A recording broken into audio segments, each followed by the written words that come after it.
유럽 같은 데 경제 사정이 나빠지면 꼭 인종주의가 심해져요. 이게 박해질 때 생기는 것도 있고, 또 하나는 우리가 내가 내 피부가 노랗다고 했을 때 친구들이 두려워했던 거는 그 다름을 어떻게 정치적으로 온당한 방식으로 나눌 수 있는지를 몰랐던 것 같아요.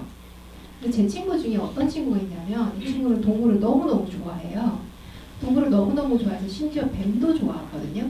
근데 뱀에 대해서는 진화적으로도 호모사피엔스는 뱀을 싫어하는 이유가 있다라고 할 정도로 뱀에 대한 공부가 굉장히 널리 알려져 있거든요. 근데도 뱀도 좋아한다 그러면 제가 신기해서 물어보니까 그 뱀이 알록달록한 색깔도 예쁘고 이렇게 땡땡한 근육이 이렇게 올라가는 모습 느낌도 참 좋더라. 근데 그래도 걔가 물면 너 화나지 않니? 라고 했더니 얘가 뱀이 어떨 때 나를 무는지 알고 있기 때문에 괜찮다라고 하는 거예요. 그래서 이 뱀의 속성을 이해하고 그 뱀을 잘 다룰 수 있는 방법을 알면 그 뱀의 단점이나 나하고 힘든 점에도 불구하고 그 뱀의 좋은 점을 잘 누릴 수 있게 되는 것 같더라고요. 저는 사람의 차이에 대해서도 그런 것 같아요. 우리는 장애인이나 약자를 도와야 된다라고 하지만 그 돕는다는 말에는 이미 우월의 의식이나 이런 게 있는 것 같거든요. 그 차이를 근데 되게 중요한 주제예요. 그 기술을 가지고 연구를 하면서 약자나 장애인을 고쳐야 된다고 말할 때 항상 나오는 말이 돕기 위해서거든요. 전 돕는다는 말이 얼마나 섬뜩한 말인지를 연구 기획서 같은 걸 보면서 더 많이 느끼게 돼요. 그러니까 나는 너를 돕기 위해서 너를 고치겠다라고 하는 거예요. 하여튼 그래서 이해한다는 거, 너를 어떻게 대할지 그 방법을 알아간다는 게 저는 차별을 극복할 수 있는 하나의 방법이지 않을까라고 생각을 합니다. 그리고 극복하지는 못하더라도 우리가 차별을 극복하려고 하는 사회에 살고 있는가, 못한다고 하니까 포기하는 사회에 살고 있는가 하는 건 굉장히 다른 경험인 것 같아요. 네, 저는 제가 한마디 해주겠습니다. 네, 일단 기본적으로는 박사님 말씀에 동의하고요.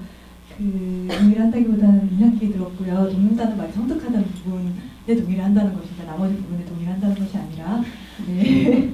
왜냐하면 아까 뱀 예시를 굉장히 흥미롭게 들었는데 저는 그 얘기 딱 들었을 때 이제 그것이 이제 뱀이 언제 무는지 알아서 괜찮다는 것이 아니라 뱀보다 사람이 강하기 때문에 괜찮다고 생각이 들었거든요. 그러니까 그때 말하고 있는 그 뱀은 내가 통제할 수 있는 뱀이잖아요. 수틀리면 내가 죽일 수 있는 거잖아요. 그러니까 그 뱀이 나를 물어서 내가 죽을 수 있다는 가능성이 없진 않지만 그 가능성과 내가 저 뱀을 죽일 수 있는 가능성을 비교했을 때 후자가 압도적으로 크고 권력관계를 완전히 이해하니까는 문의를 볼 여유도 생기고 움직이는 걸 볼 여유도 생기고, 그러니까 결국 그것은 권력에서부터 나오는 어떤 보정이라고 생각을 하거든요. 그래서 그것은 사실 차이와 차별의 문제를 논의함에 있어서 우리가 이해하면은 차별하지 않을 수 있는가, 그것에 대해서 저는 상당한 의문이 있어요. 그러니까 아마 선생님 질문해주신 선생님께서 말씀하신 것도 그런 고민의 연장선이 아닐까 싶어요. 모를 때는 괜찮은데 알고 보면 이게 극복될 수 있을 것인가라는 고민을 하게 된다는 말씀이, 제가 보기에는 우리가 생각할 때 차이는 보면 보이는데 그 차이에 동반하는 권력관계도 보인단 말이에요. 근데 전자는 보고 나면 됐어요. 이제 보여요. 근데 후자는 내가 정복할 수 없는 거예요. 많은 경우에 차별을 기반이 되는 어떤 종류의 차이는 아까 이제 왼쪽 오른쪽 이런 차이가 아닌가 하다 보니 왼손잡이 오른손잡이인 거예요. 내가 정복할 수 없는 종류의 차이예요. 그래서 그것은 그 권력관계는 보정되지 않고, 그렇다면은 차이가 보이고 권력관계가 보이고 나면은 생존에 기반해서 어떤 판단이 생겨나냐면은, 일단은 제가 생각하기에는 차별하지 않는 것이 시혜적이 될 수밖에 없어요. 왜냐하면 차별할지 말지를 선택할 수 있는 힘을 가진 쪽과 차별할지 말지를 선택할 수 없는 쪽이 있고, 그렇다면은 사실은 우리는 차별을 할지 말지를 선택할 수 없는 쪽이 힘을 가지는, 또는 최소한 목소리가 대등해지는 경험을 역사적으로 거의 한 적이 없어요. 그렇죠. 하다못해 참정권조차도 스위스 같은 나라에서 여성 참정권이 70년도 돼서야 가능해졌다는 것은 유명한 얘기잖아요. 아주 기본적으로 느껴지는 것조차도 엄청난 노력을 필요로 해요. 예를 들면 최근에 장애인의 버스 탑승이 가능해졌다는 거, 그거 정말 수백 번의 연행이 있은 다음에 겨우 하는 게 버스를 탈 수 있다는 거예요. 그런 식으로 우리 사회에서 권력을 전복할 수 있는 가능성이 없을 때는 참여 문제는 사실 저는 해결되기 어렵다고 생각하고, 그럼 그건 반대로 얘기를 하면 우리가 혁명을 해야 된다는 건데요. 이제 혁명을 하기 좀 힘드니까 대안적으로 이러한 구조다. 그러니까 우리가 서로를 잘 이해하고 얘기를 많이 하면 해결될 것이다라는 생각을 버리고, 그것으로는 개인 간의 관계를 호전시킬 수 있지만 사회 전체의 불균형을 개선할 수 없으니까 그 지점에서 저는 우리가 정치와 제도가 개입하는 거라고 생각하거든요. 엄청난 돈이 들어도 해야 되는 일들, 예를 들면은 그런 것들. 자, 뭐 트랜스젠더가 있어요. 세상에는 트랜스젠더가 있다. 그럼 너는 트랜스젠더야. 알겠어. M2F구나. 그러니까는 괜찮아. 같은 사람이고, 그래, 너도 여자고 나도 여자야. 그건 아무 비용이 들지 않아요. 누구도 거기에는 비용을 지불하지 않아요. 그럼 비용이 드는 건 어디부터인가? 그렇다면 M2F 트랜스젠더 편하게 쓸 수 있는 화장실은 어떻게 만들 것인가? 이 사람이 입양을 하고 싶다고 하면 사회가 그것을 허용할 것인가? 이 사람이 신분증에 어떻게 할 것인가? 어느 시점부터 우리가 제도에서 남성이 갖고 있는 의무, 남성이 갖고 있는 권리, 그리고 여성이 갖고 있는 의무, 여성이 갖고 있는 권리, 어느 시점에 선을 그어서 어디부터 이 사람한테 줄 것인가를 결정하고 그것을 마련하는 데 엄청난 비용이 들어요. 그리고 소수에 대해서는 그런 비용을 지불하지 않는 것이 어떤 경제적으로 합리적인 선택이잖아요. 그래서 저는 사회가 그런 식으로 작동하고 있다고 생각을 하고, 이제 토론자께서 주셨던 질문처럼 소설안에서 그것을 어떤 방식으로 해결하는가라는 우리 원래 얘기로 돌아가자면은 그것을 실험해보는 것이 SF의 역할이라고 저는 생각을 해요. 그 비용이 드는 부분 뛰어넘고 그것을 현실에서 드는 것이기 때문에 그냥 그런 사회가 있다고 생각하자. 양성이라는 표현 자체가 좀 그렇지만 어쨌든 평등하다고 가정하자. 그러면 그 사회에서 어떤 일이 일어날 것인가. 사람의 젠더가 굉장히 플렉시블하다는 것을 모두가 이해한다고 가정을 하자. 그리고 그것을 맞춰서 사회가 구성되어 있다고 가정을 하자. 그러면 그 다음에 사람들이 어떻게 행동하기 시작할 것인가. 그것은 완전한 사고 실험의 영역이고 그것이 SF가 가지고 있는 가능성의 영역이라고 저는 생각합니다. 왜냐하면 우리는 그런 사회를 본 적이 없어요. 아주 사소한 것에서부터 사실은 우리는 평등한 사회라는 걸 저는 본 적이 없다고 생각해요. 태어난 순간부터 아이의 연령에 대한 차별이 있고, 성별에 인식한 순간부터 성별에 대한 차별이 있고, 모든 것에서 차별이 있거든요. 심지어 성씨, 특히나 한국 같은 경우에는 성씨를 가나다에서부터 우리가 차별을 느껴요. 그거를 차이라고 할 수 없어요. 분명히 차별이 있어요. 그래서 모정학교에서 대학 강의해보시면 경험하실 거예요. 기업부터 불렀다가, 피부부터 불렀다가, 중학부터 시작했다가, 어디부터 지각이 되고 학점이 변동할 것인가. 그 모든 것을 우리가 여러 가지 그냥 나의 노력으로 개선해봤다라는 것으로 얘기하는 걸로 끝나는 것은 사실은 아무것도 해결하지 못한 거거든요. 네, 저는 이런 얘기 하고 싶었고, 이 얘기를 좀 너무 길게 해버려서 죄송하지만은, 한편으로 이미 지금 이 프로그램에서 남성에게 더 많은 발언권이 주어지는 것에 익숙한 편향이 보였다고 저는 생각하기 때문에 말을 좀 길게 했습니다.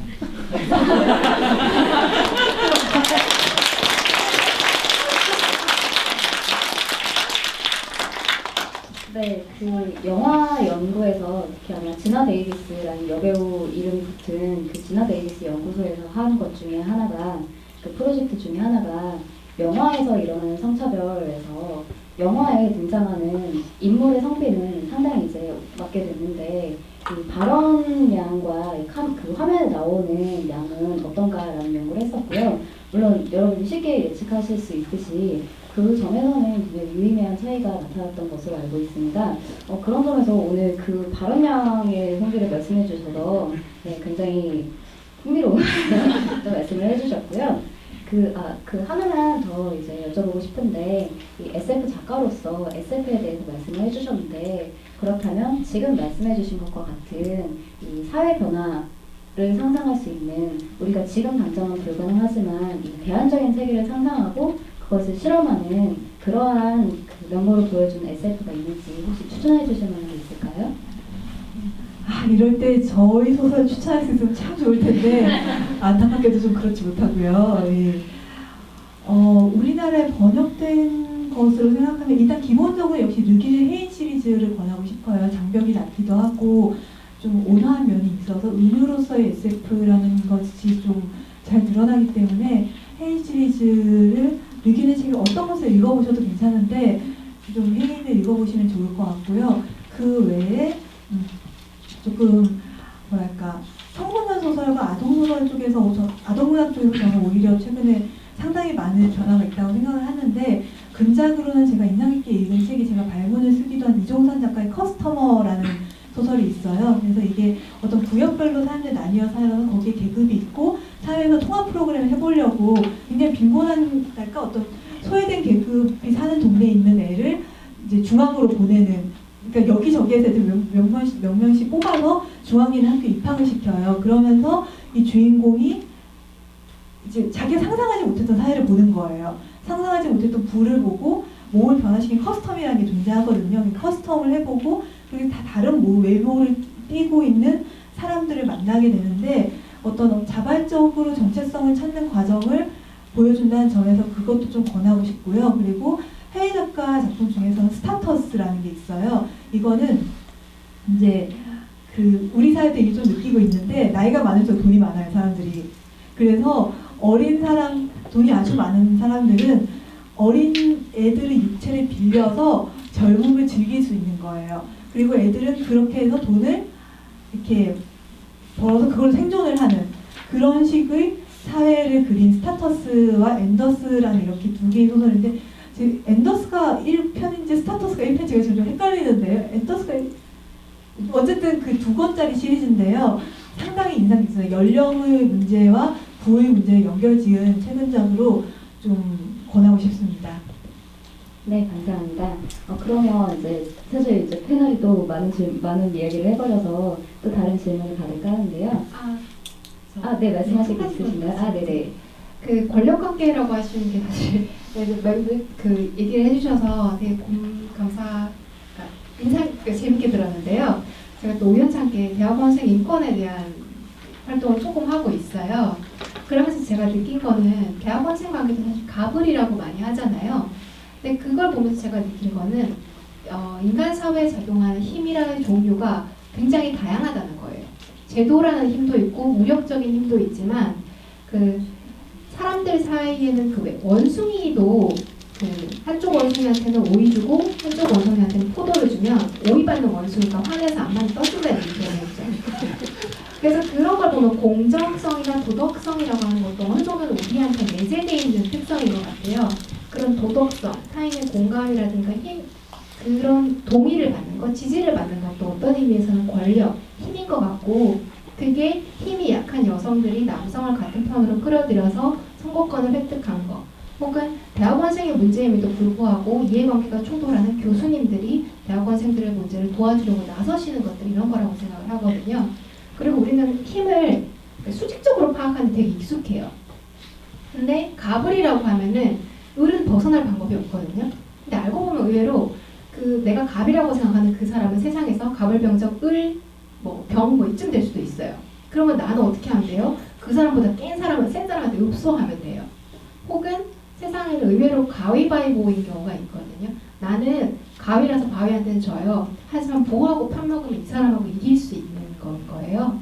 그래서 그렇게 세상에 힘이 작용하는 지형도를 바꾸는 것, 다양한 힘이 있다는 걸 알아차리고 그걸 이용하는 방법이 있다는 것, 그러니까 그런 것도 차별을 넘어가 우리가 지금까지 극복해온 어떤 방법들인 것 같다는 생각을 좀 해봅니다. 네, 잘 들었습니다. 그러면 이제 다른 질문 있으신 분 계실까요? 네.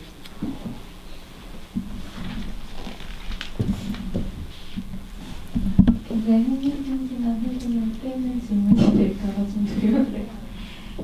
저는 사실 저희 나라에서 계속 일어나는 어떤 그런 폭력적인 사건들을 접하고 할 때마다 우리는 어떤 다름의 차이를 받아들이지 못한다는 느낌보다 굉장히 위계에서 작동되는 어떤 그런 느낌을 많이 받았거든요. 근데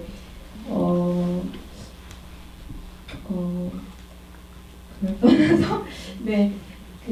제가 최근에 좀 관심 있게 보고 있는 것 중에 하나가 내 전두엽 자극, 전두엽을 자극해서 어떤 치매와 우울증을 치료하는 의료기기가 이제 발표가 됐던데 그걸 보면서 든 생각이 그런 어떤 폭력성도 어떤 그런 뇌 자극으로 통제될 수 있는 걸까라는 생각이 좀 들었어요. 왜냐하면 어떤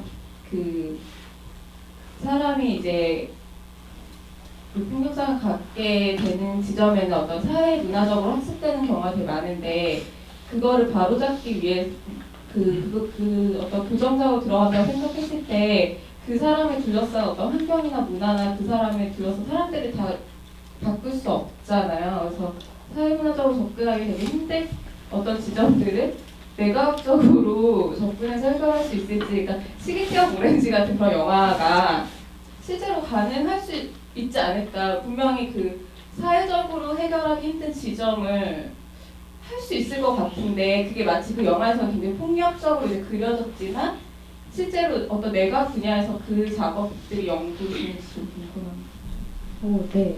전기자극 치료는 네, 굉장히 오래된 치료인 것으로 알고 있는데요. 네. 정말 네, 치료라고 보기는 기존적인 어렵습니다. 건지, 네. 그거는 거기에 이렇게 나왔고 저는 일단 이 질문에 대해서 이런 기대를 갖고 있거나 이런 목적을 가지고 연구하는 뇌과학자들도 있어요. 일단 질문 자체가 우울증이나 치매를 그걸로 치료할 수 있다라고 했는데 그거는 불가능합니다.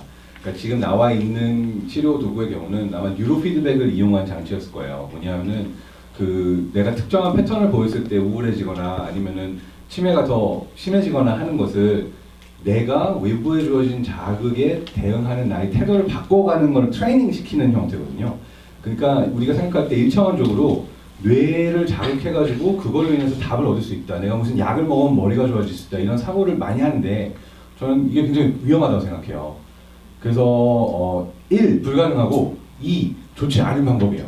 그리고 또 하나 말씀드리고 싶은 통계는 이거 사람들이 또 잘 안 믿어주는 통계 중에 하나인데 묻지마 범죄, 약자를 향한 범죄나 정말 그 사회 부조리에서 정말 가장 억울한 일을 당하고 있는 사람들이 겪는 그런 범죄가 높아지는 타이밍이에요. 여러 사회를 보면 그런 부조리와 차별이 심한 사회일수록 갑자기 묻지마 범죄나 폭력이나 어린아이, 여성 대상 폭력이 늘어납니다. 그러니까 그거는 단순히 한 개인의 뇌에서의 스케일의 문제가 아니라 그 정도의 사회적 불균형과 차별과 문제는 뇌로 해결하려고 해서는 안 돼요. 그거는 그 부분은 그러니까 당연히 뇌로만 해결될 수 없는 문제고 당연히 네. 사회 구조적인 문제이고 그것을 바뀌어 나가야 되는 게 맞는데 저는 그게 굉장히 더디고 너무나 복합적인 문제이기 때문에 그 부분은 일종의 보완 장치로서 어떤 그런 방법이 아마 그런 방법이 생긴다면 좋은 질문 같아요. 되게 좋은 질문인데 만약 그런 방법이 있다면은 보완 장치의 역할을 하기보다는 입막음의 도구로 쓰이게 될 가능성이 더 큽니다. 그래서 있다 할지라도 되게 좀 위험한 도구라고 생각하고 다행인 것은 실제로 아직 불가능합니다. 그 부분에 있어서. 그래서 네, 송민영 박사님 하시고 싶은 말씀 있으면 돼요. 네, 맞습니다. 그 모럴 이넨스먼트라고 하는 게 있어요. 도덕 알약이라고 하는 게 실제로 연구가 되고 있습니다. 왜냐하면 미국에서는 감옥이 포화 상태고 범죄가 줄어들지도 않기 때문에 그 어떻게 하면 이 사람들한테 약이라도 먹여서 아니면 전기장비라도 줘서 더 이상 범죄를 저지르지 않게 할 수 있어요. 라는 게 연구 가능성이 연구가 됐고 특히 옥시토신 같은 게 사랑과 공감의 호르몬에 비례하니까 이거 주면 안 될까 이런 연구들이 됐거든요. 근데 세상의 모든 것에는 양이 있으면 의미 있기 마련이어서 옥시토신은 자기 편인 집단인 사람들한테는 참 잘해요. 근데 너는 다른 집단이야 라고 인식하면은 그 집단에 대한 적대감이 증가하더라는 겁니다. 그래서 그 어떤 상황에서 뭐가 도덕적이냐 하는 걸 판단하기가 쉽지 않더라는 거예요. 모럴 이넨스먼트를 하려고 보니까 뭐가 도덕인지 이게 누가 판단할 거야? 그거부터가 어렵더라는 거예요. 그래서 기술적으로 뇌를 조절할 수 있게 되더라도 그런 문제가 있지 않을까 생각이 들고 사실 저보다는 작가님이 재밌는 소설이나 생각할 만한 걸 알고 계시지 않을까 좀 궁금합니다. 네, 이거 약간 올드한 주제라서 역시 SF라는 생각이 드는데요. 그 사람을 딱히 어떻게 할 수 있다, 교정할 수 있다라는 그런 종류의 SF는 이제 한 50년 전에는 있었고요. 그 요즘은 별로 없는 것 같습니다. 그래서 이제 SF 현실부터 약간 앞서가니까 그냥 현실의 예를 이제 뭐 SF 작가로서가 아니라 변호사로서 말씀을 드리면은 그 저기 뭐죠? 발을 차는 거.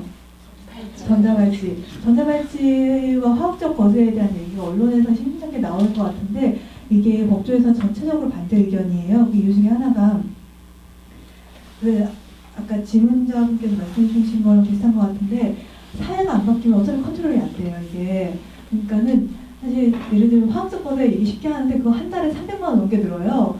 근데 그거에 이게 지금 이거 아시는 분 계셨는지 모르겠는데요. 한 달에 300만 원 넘게 들어서 화학적 거래를 해놓으면은 무슨 일이 일어나냐 하면은 그러니까 간간이 특수한 그 중간간이나 특수간간이 될 뿐이에요. 무슨 말이냐 하면은 다른 걸 쑤셔 넣는 거예요, 사람한테. 그러니까 결국은 그 전자발찌도 마찬가지예요. 이게 컨트롤하는데 굉장히 비용이 많이 들어요. 인건비도 엄청나게 들어요. 여러분 생각해보시면 계속 그거 보고 있어야 돼요. 누군가는. 그러니까는 그 시스템을 작동시키는데 굉장히 비용이 많이 드는데 통제가 되냐면 결국 끊잖아요.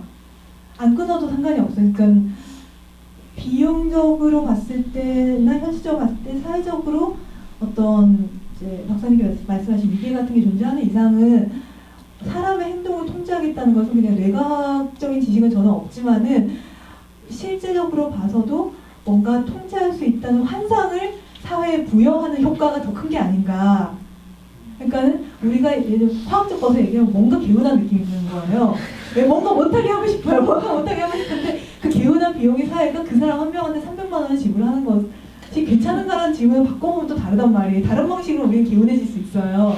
그러니까 그런데 사람들이 어떻게 보면 거기에 비용을 우리 사회가 사람을 통제한다는 것보다 제도를 바꾼다는 것이 더 큰 산인데 사람을 통제할 수 있을 것 같은 느낌이 드는 거예요. 그래서 거기에 비용을 지불하는 것으로 만족감을 얻고 있는 것이 아닌가라는 생각을 들고 그런 것들이 계속 뭐랄까 보도가 되고 아까 도덕 알약이라든가 부작용이 있다고 하지 아까 그런 거 치매나 우울증 같은 거 해결할 수 없다고 하시잖아요. 그런 어떤 답이 있음에도 불구하고 그런 것이 계속 뭔가 잊을만 하면 나오는 것은 그 환상을 사는데 우리 사회가 비용을 지불하고 있기 때문이 아닌가라는 생각이 아까 말씀하신 걸 들으면서 들었습니다. 짧게 하나만 더 한 가지만. 네, 알겠습니다. 우리가 뇌에 대해서, 그러니까 인간에 대해서 사회와 구분지어 생각하는 경향이 있어요.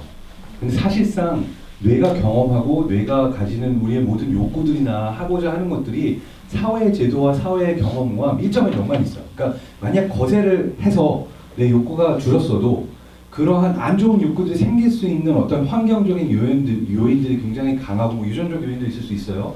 강해진다면 마치 마약 환자가 점점 더 센 양의 마약을 복용해야지만 쾌락을 얻을 수 있는 것처럼 단순히 그 인간에게 어떠한 뭐 알약을 준다든지 이 그 처치를 한다고 해서 해결되는 부분이 아닙니다. 그러니까 우리의 뇌가 어떤 새로운 환경에 가거나 새로운 사람을 만나면 또 다른 옥시토신과 또 다른 도파민 반응을 보이거든요. 그거를 구분해서 마치 인간을 기계처럼 보고선 이 한 개인의 문제라고 보는 부분이 저는 약간 위험하다고 생각해서 이 부분에 있어서는 작가님하고 좀 의견이 비슷한 것 같아요. 그거는 저희가 뇌라고 현상을 보지만 사실상 이게 왜 일어나고 어떤 적이 일어나는 걸 보면은 사회에서의 수많은 현상들과 밀접한 관계가 있기 때문에 일어난다는 게 진짜 원인이거든요. 그래서 사회적 원인을 줄이면 그런 환자의 퍼센티지도 줄어요. 그게 엄청난 커스트가 있을 것 같지만 사실은 뇌과학이나 기기나 이런 거세를 하는 것보다 전 사회를 바꾸려는 노력이 어떻게 보면 더 효율적인 노력이 아닌가라고 생각을 합니다. 네, 감사합니다. 그 시간이 거의 끝나가고 있긴 한데 마지막으로 질문 하나만 더 받을까 하거든요. 이게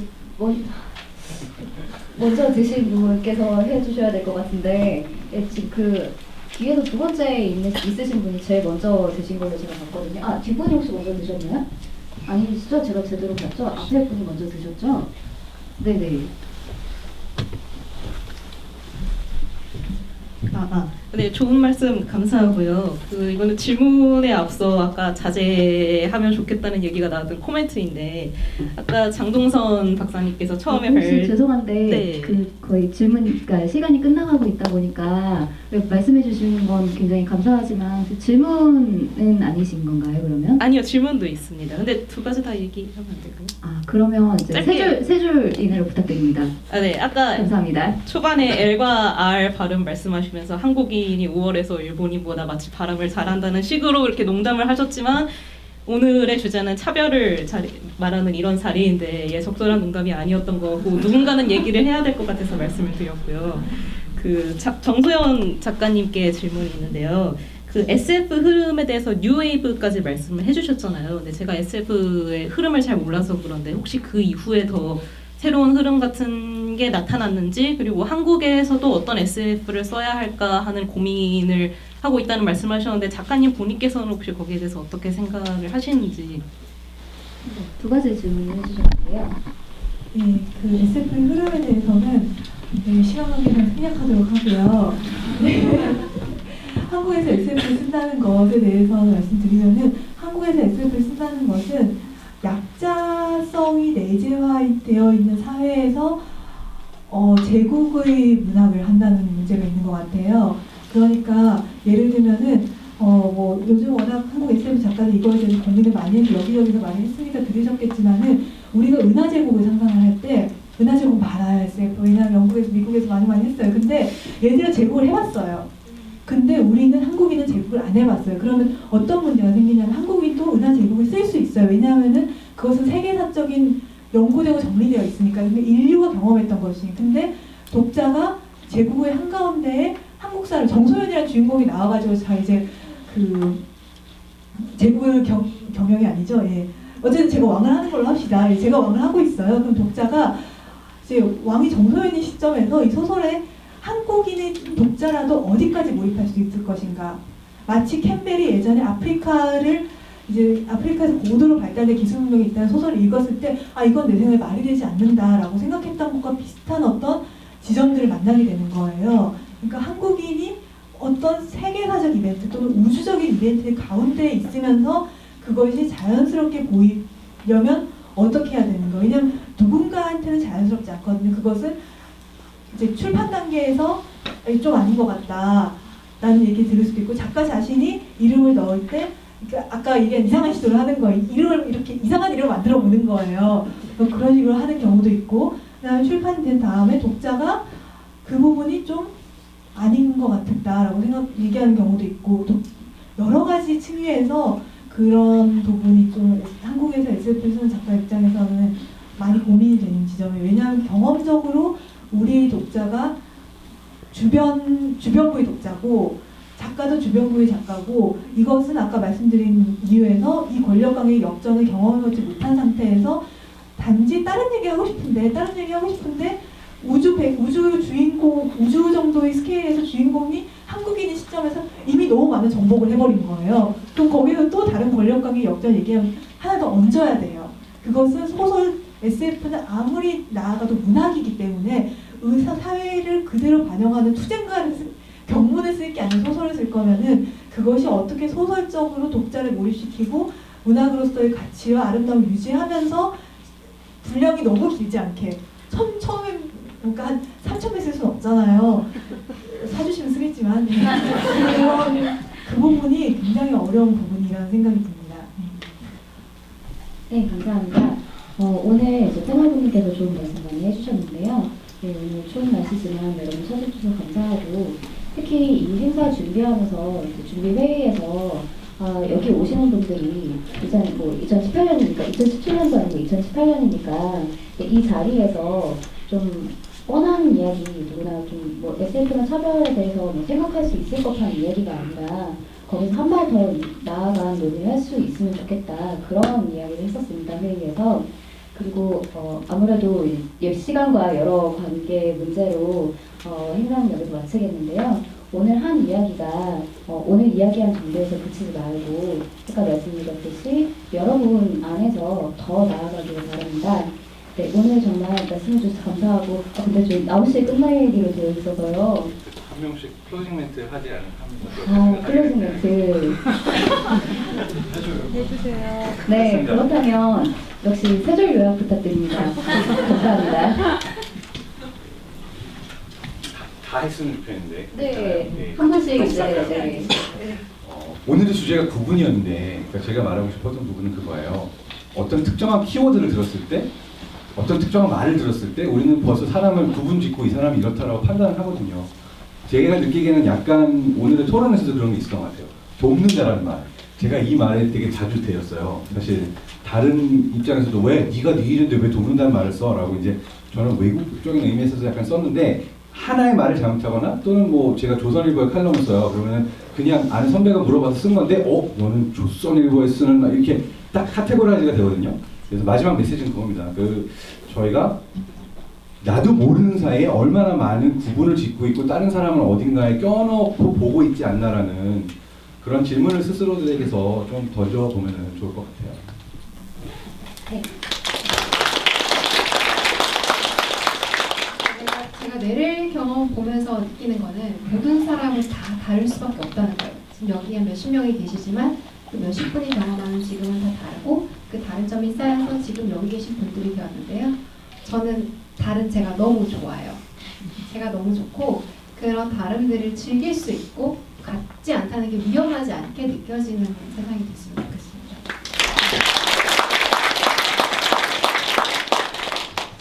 같지 않다는 게 위험하지 않은 세상이 됐으면 좋겠다. 너무 멋진 말씀을 이제 송민정 박사님께 해주셔서 저는 오늘 행사에서 발언의 젠더 편향을 어느 정도 보정한 것에 보람을 느끼면서 특별히 더 하고 싶은 말은 없고요. 단지 이렇게 추운 날 이 산꼭대기까지 올라와 주셔서 보신 분들한테 즐거운 시간이었다면 좋겠네요. 네.